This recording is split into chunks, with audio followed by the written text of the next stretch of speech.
दूध का जो काम हो रहा है वो जनरली 70 से 80% काम महिलाएं घर में करती हैं। आज ओवरऑल देश में जो हमारा टोटल मेंबरशिप है सहकारिता में, डेयरी सहकारिता में करीब करीब 35 से 40% उसमें महिलाएं हैं। महिलाओं को अगर हम एक एडिशनल इनकम भी दें और उनसे वुमेन डेवलपमेंट को लीड करें तो हमारे देश के लिए आगे जाके विकसित भारत का सपना साकार करने में सहाय मिलेगी। एनडीडीबी का अभी मेजर फोकस है कि पशु की उत्पादकता कैसे बढ़े ताकि हम कम पशु से ज़्यादा दूध का उत्पादन करें। एक किसान अन्नदाता है, उसको हम ऊर्जादाता भी बना सकते हैं। दूध उत्पादन के मामले में भारत जो है वो पूरे विश्व में सबसे आगे है और इसमें जो सबसे बड़ी भूमिका की बात की जाए वो है महिलाओं की। और महिलाओं की इस भूमिका को लगातार और बढ़ाने की दिशा में काम कर रहा है एनडीडीबी यानी नेशनल डेयरी डेवलपमेंट बोर्ड। हमारे साथ में इस समय इस बोर्ड के अध्यक्ष मिनेश शाह जी हैं। उनसे आज हम बात करने वाले हैं पूरे दूध उत्पादन और इस दिशा में जो काम हो रहे हैं उनको लेकर। सर, जिस तरह से पूरे देश में आप लोग संगठन भी बना रहे हैं, महिलाओं के ऊपर सबसे ज्यादा उसमें भी फोकस किया जा रहा है। आप देखेंगे कि दूध का जो काम हो रहा है वो जनरली 70 से 80% काम महिलाएं घर में करती हैं। तो शुरू से हमारा फोकस रहा है कि महिलाओं को इसमें सबसे ज़्यादा एक क्षेत्र में कैसे जोड़ें। आज ओवरऑल देश में जो हमारा टोटल मेंबरशिप है सहकारिता में, डेयरी सहकारिता में करीब करीब 35 से 40% उसमें महिलाएं हैं। अभी हमने एक नया फोकस चालू किया है, क्या हम ऐसे संगठन बनाए जिसमें सिर्फ महिलाएं मेंबर हों। और ऐसे हमने जो हमारे मिल्क प्रोड्यूसर ऑर्गेनाइजेशन है, हमारी subsidiary NDDB dairy services promote करती है, और उसमें आज जो हमारी 23 ऐसे संस्थाएं हैं उसमें से 16 सिर्फ महिलाएं की मेंबरशिप वाली संस्थाएं हैं। इनफैक्ट श्रीजा जो हमने आंध्र प्रदेश में बनाया है चित्तूर जिले में, उसका मेंबरशिप 1,35,000 है और वो सिर्फ महिलाएं हैं। तो आज हमारे जो ये संगठन है उसमें 180 के करीब बोर्ड मेंबर है, उसमें से 150 ज़्यादा महिलाएं उसकी बोर्ड मेंबर हैं। और ऐसे जो संगठन है जहाँ महिलाएं ही सिर्फ मेंबर हैं, सारा ही बोर्ड महिलाओं का है, उनका चेयरपर्सन भी महिला है। तो ये एक हमारा फोकस है कि कैसे हम दूध के जरिए, जिसमें आज हम विश्व के नंबर 1 दूध उत्पादक देश बन चुके हैं, और ऐसी जगह में जहाँ पे महिलाओं को अगर हम एक एडिशनल इनकम भी दें और उनका सशक्तिकरण और उनसे वुमेन डेवलपमेंट को लीड करें तो हमारे देश के लिए आगे जाके विकसित भारत का सपना साकार करने में सहाय मिलेगी। दूसरा जो हमारा मेजर फोकस जो काम चल रहा है वो है कि ज़्यादा से ज़्यादा जो हमारी सहकारी समिति है, जो हम वाइट रेवोल्यूशन 2 जो स्कीम अभी हाल ही में नया कोऑपरेटिव मिनिस्ट्री बना है, हमारा डेयरी और एनिमल हस्बेंड्री मंत्रालय दोनों मिलके एक वाइट रेवोल्यूशन 2 को जो लॉन्च हुआ है, तो उसको हम कैसे ज़्यादा से ज़्यादा गाँवों को सहकारिता क्षेत्र में जोड़ें। इसके लिए 75,000 अगले 5 साल में गांव हमें जोड़ने हैं। करीब करीब 15-20 हज़ार गाँव हम ऑलरेडी जोड़ चुके हैं और अगले 5 साल का जो टारगेट है वो हम अचीव करेंगे, जिससे ऐसे हमारे देश के जो ग्राम पंचायत वाले गाँव हैं वो सारे सहकारिता से जुड़ जाएं। डेयरी के अलावा हम ये भी सोच रहे हैं कि क्या हम डेयरी में एक सक्सेसफुल मॉडल जो हुआ है उसको अन्य जो एग्रीकल्चर उत्पाद है उसमें भी हम एक्सटेंड करेंगे। तो ये हमारे मल्टीपर्पज़ सोसाइटीज़ बन रहे हैं, जहाँ पे दूध के अलावा अगर किसान उस एरिया में मस्टर्ड ग्रो करते हैं तो मस्टर्ड का भी काम करेंगे, कहीं वेजिटेबल का काम है तो वेजिटेबल भी ग्रो करेंगे।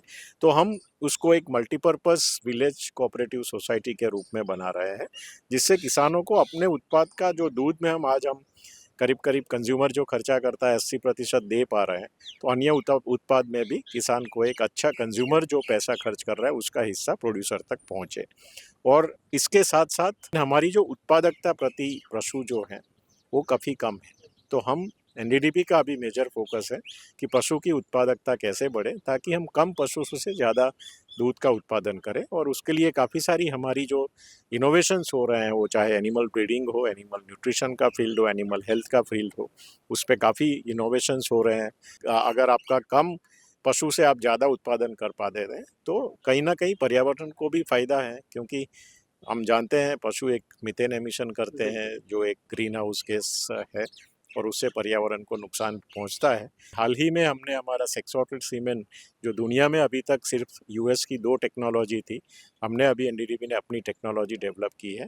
जो सेक्सॉटेड सीमेन जो जो करीब 1,000 रुपया 1,200 रुपया में मिल रहा था, आज हम किसानों को 250 रुपया में उपलब्ध करा रहे हैं। पिछले 10 साल में अगर हम देखें, हमारी उत्पादकता एब्सोल्यूट वैल्यू में कम है, लेकिन अगर आप उसको परसेंटेज ग्रोथ के टर्म पे देखें तो पिछले 10 साल में सबसे ज़्यादा ग्रोथ इंडिया में हुआ है। सर, जो आपने कहा 75,000 ग्राम को जोड़ने की बात कही, ये जब लक्ष्य 5 साल में पूरा हो जाएगा, तो उसके बाद हमारे देश में जो दूध उत्पादन की हम बात कर रहे हैं, उसमें कितना इज़ाफ़ा आप लोग एक हाँ, लक्ष्य मान के चल रहे अभी हैं? करीब-करीब हमारा जो टारगेट है, जो सहकारी जो डेयरी कोऑपरेटिव्स हैं, आज करीब-करीब 6.5 करोड़ लीटर दूध प्रोक्योर कर रही हैं, हर रोज़। इसको अगर हम ये 75,000 गाँव जब जोड़ देंगे, तो हमारा टारगेट है कि उसको हमें 10 करोड़ लीटर से ज़्यादा प्रतिदिन इसको बढ़ाना है। सर, एक बड़ा चैलेंज है, इतने बड़े दूध उत्पादक देश होने के बाद भी आज सभी जगह से इस तरह की खबरें आती हैं ना कि मिलावटी दूध, मिलावटी खोया, तो ये क्यों? क्या इसका मुख्य कारण ये है कि हमारा जो दूध जो जो किसान पैदा कर रहे हैं, उसमें से संगठित क्षेत्र जो है वो करीब 35 या 40% ही दूध ले पा रहे हैं। संगठित क्षेत्र में जो दूध जाता है, चाहे वो बड़े प्राइवेट प्लेयर हो या चाहे हमारे कोऑपरेटिव्स हो, उसमें कहीं पे एडल्ट्रेशन का कोई इश्यू नहीं है। तो हमारा ये रोल है और हमें ये करना है कि आगे जाके ज़्यादा से ज़्यादा दूध हमें संगठित क्षेत्र में पहुँचाना है, तो ये जो एडल्ट्रेशन के इश्यूज़ हैं, वो अपने आप मिटिगेट हो जाएँगे। सर, आपने एक बात कही थी कि अभी जो हमारी उपलब्धता है, वो शायद 480 ग्राम प्रति व्यक्ति प्रतिदिन की है। इसमें अगर हम बात करें पिछले 10 साल, 20 साल, 25 साल, क्या चेंज आप देखते हैं? जब देश आज़ाद हुआ था, प्रति व्यक्ति जो दूध की अवेलेबिलिटी थी वो 115 ग्राम प्रति व्यक्ति प्रतिदिन थी। करीब-करीब 300 ग्राम प्रति व्यक्ति प्रतिदिन एक मिनिमम वॉल्यूम है जो हमें चाहिए और हमारे देश में उसकी ज़्यादा ज़रूरत है क्योंकि हमारा काफ़ी सारा पॉपुलेशन लैक्टो वेजिटेरियन है। तो इसको बढ़ाने के लिए कंसिस्टेंटली एफर्ट किए गए हैं। 1997 में हम बड़े दूध उत्पादक देश भी बने, हमारी उत्पादकता बढ़ी और तब से लेके अब तक हम दुनिया के सबसे बड़े दूध उत्पादक देश हैं। एक एमओयू किया आप लोगों ने, उसके विषय में बताएँगे क्या है? एमओयू बेसिकली ये है कि ज़्यादा से ज़्यादा कैसे सहकारी संस्थाओं को इसमें जोड़ा जाए, किसानों को एक नवाचार के बारे में ट्रेनिंग और अवेयरनेस के प्रोग्राम्स किया जाए और ये सारा जो हिस्सा है, हम 2 बड़े ऑर्गेनाइजेशन मिलके इस गति को आगे बढ़ाएंगे। सबसे बड़ी चुनौती इस समय आप क्या देखते हैं इस क्षेत्र की और उसे पार पाने के लिए उसके समाधान के रूप में क्या कर रहे हैं? जो 2-3 चुनौतियाँ जो हम देख रहे हैं, दूध काफ़ी एडल्ट्रेटेड आ रहा है या उसके उत्पाद जैसे पनीर है उसमें एडल्ट्रेशन हो रहा है। तो सबसे ज़्यादा ये है कि हम कैसे उसको ज़्यादा से ज़्यादा दूध को संगठित क्षेत्र में ले जाएँ। दूसरी हमारी चैलेंज है और सबके लिए चैलेंज है सस्टेनेबिलिटी। आगे जाके हमें हमारी जो फ्यूचर जनरेशन्स हैं उसके लिए हमें जो भी सेक्टर में काम करते हैं उसको सस्टेनेबल बनाना है ताकि आगे जाके वो पर्यावरण को नुकसान ना करे। दूसरा जो एक मैन्योर मैनेजमेंट है, जो गोबर से जो मीथेन एमिट होता है उसको सस्टेनेबिलिटी पे काम करते हैं। हमने काफ़ी सारे मॉडल किए हैं, करीब छोटे 80,000 बायोगैस प्लांट हमने किसान के घर पे लगाए हैं। पर्टिकुलरली आज जैसे हम वॉर सिचुएशन में खड़े हैं, एनर्जी हमारा पूरा एक बाहर से हम लेके आ रहे हैं और चैलेंजेस आप देख ही रहे हैं क्या होते हैं। फर्टिलाइज़र में भी चैलेंजेस हैं। तो गोबर एक ऐसी चीज़ है जिसमें फ्यूल भी है, जिसमें फर्टिलाइज़र भी है। तो आप उसको हमारे पास जो अवेलेबल गोबर है, उसको कैसे आप प्रोडक्टिवली बोथ फ्यूल और फर्टिलाइज़र यूज़ करें ताकि हमारी इम्पोर्ट डिपेंडेंसी कम हो, देश को फ़ायदा हो।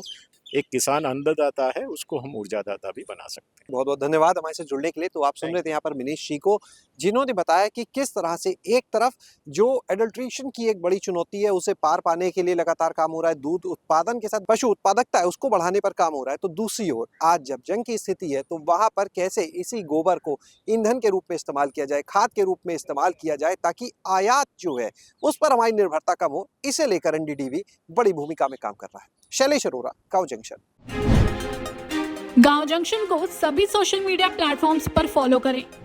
व्हाट्सएप चैनल और जीमेल आईडी पर भी संपर्क साध सकते हैं।